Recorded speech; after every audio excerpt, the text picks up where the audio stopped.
So let me just ask the institutional question. Senator Nelson last week, Carla Nelson argues for, she had a bill to sort of set new deadlines and so forth. I'm somewhat skeptical about dealing with institutional problems like this by way of legislation. It seems to me that there's a decades-long tradition of some of these problems.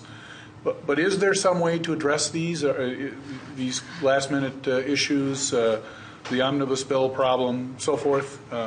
Or is this just the natural function, the natural result of a legislature that has constitutionally mandated adjournment deadlines and no lights on type provisions to deal with potential roadblocks?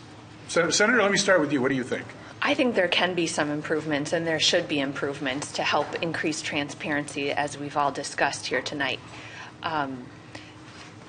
And there needs to be better outcomes. That's the main point of increasing transparency.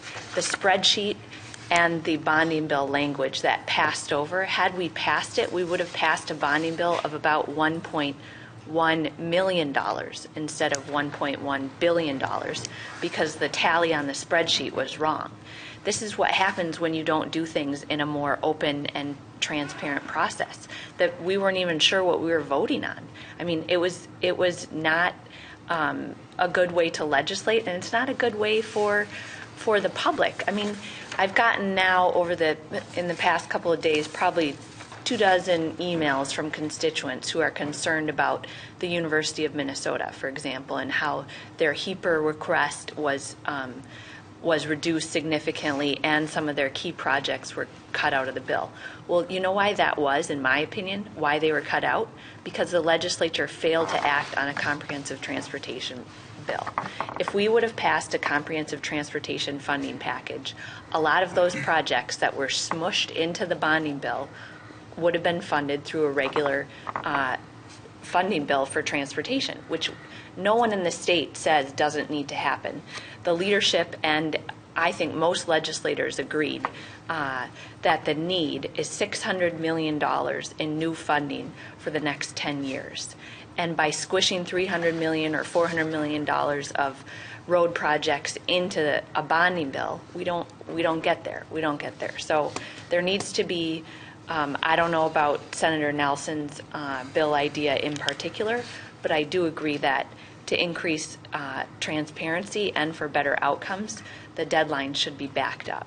Senator Pratt, your thoughts? We also do a lot with really big omnibus bills. In fact, the Senate just had one major omnibus bill while the House passed several smaller spending bills.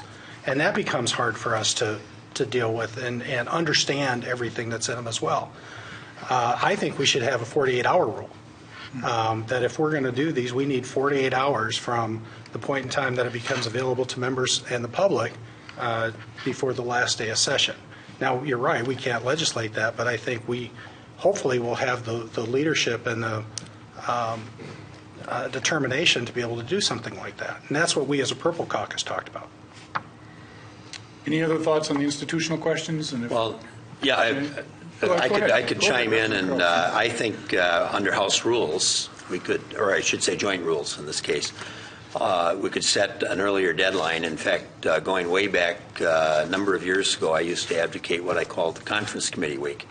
And that's where you would have a deadline and all the bills would be passed. It would be in conference committee, because another issue sometimes is that a conference committee is frequently disrupted when you're having floor sessions at the same time. There'll be a call of the House, call of the Senate, and your time is not very efficient as a result of that. And so I thought if we moved it back and created a conference committee week, where under the Constitution you have to meet every few days, but you could just do what we call the paperwork at the front desk, but not take up any legislation during that week, and allow the conference committees to do their work and have that set back early enough so that when those conference committees complete their work, members have an opportunity, the public has an opportunity to review that legislation before it's taken up for a final vote.